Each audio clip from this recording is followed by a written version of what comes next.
So hello everyone, this is welcome to laddu vlogs 23. ఈరోజు ఏంటంటే మట్లపాలెం మహాలక్ష్మి అమ్మ టెంపుల్ ఫుల్ వ్లాగ్ ఇద్దామని అయితే నేను స్టార్ట్ అయ్యి గుడికి అయితే వచ్చిన. సో ఇక్కడ ఏంటంటే మట్లపాలెం మహాలక్ష్మి అమ్మ టెంపుల్ చాలా పవర్ఫుల్ దేవత. ఈ దేవతను కనుక మీరు ఏదైనా కోరిక కోరుకున్నట్టయితే 100% నెరవేరుతుంది. అండ్ ఆల్సో ఆ అమ్మవారికి మీరు ఏదైనా కానుక ఇవ్వాలనుకున్నా సరే డెఫినెట్గా ఇచ్చేయాలన్నమాట. ఇక్కడ ఓన్లీ థర్స్డే రోజు మీరు వచ్చినట్లయితే, ఇప్పుడు గుడి కనిపిస్తుంది కదా ఖాళీగా, థర్స్డే మార్నింగ్ మీరు వస్తే ఈజీగా మీకు 4 to 5 hours పడుతుంది ఉత్తి దర్శనం కానీ. అర్థం చేసుకోండి ఎంతమంది జనాలు ఉంటారో. ఆ ఒక్కరోజు చాలామంది నడుచుకుంటూ వస్తారు.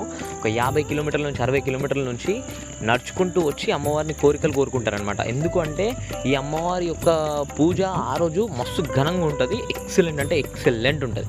ఇంకో విషయం కూడా ఏంటంటే ఇక్కడ videos and photos are not allowed అనుకుంటా మ్యాక్సిమం. ఎందుకు అంటే నేను చాలాసార్లు వచ్చిన ఈ టెంపుల్కి, చాలా కోరికలు నాకు కూడా తీరినాయి. అండ్ ఆల్సో నేను ఇప్పటివరకు వీడియో చేయలేదు.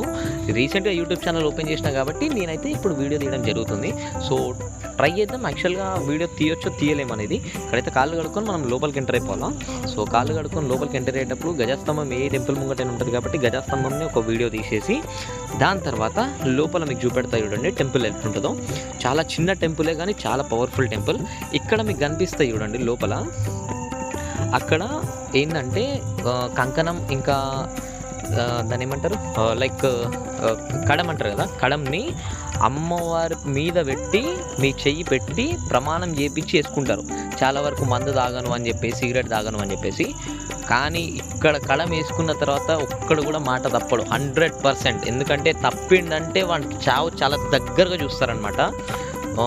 ఇప్పటివరకు చాలా వరకు జరిగినాయి అవన్నీ కూడా. వార్నిస్తారు వీడియోస్ చేయొద్దని చెప్పేసి, అందుకే నేను దూరం నుంచి తీసి చూపెట్టాను అనమాట. సో ఎవరైతే తప్పు కూడా అనుకోవద్దు. కాకపోతే నెక్స్ట్ టైం, ఇంతకుముందు కూడా నేను యాక్చువల్గా వచ్చినా కానీ ఇంతకుముందు వీడియో అయితే తీసి పెట్టలేదు. కానీ ఫస్ట్ టైం ఈ గుడిలో వీడియో తీసి పెడుతున్నా. అందరూ కూడా వీలైనంత వరకు సబ్స్క్రైబ్ చేసుకున్న ఛానల్ని వీలైనంత వరకు షేర్ చేయండి అందరికీ కూడా. ఎప్పుడైనా కాకినాడ కనుక వచ్చినట్లయితే డెఫినెట్గా ఈ టెంపుల్ని అయితే విజిట్ కాకుండా పోవద్దు అని నేను అందరినీ కోరుకుంటాను. ఓకేనా?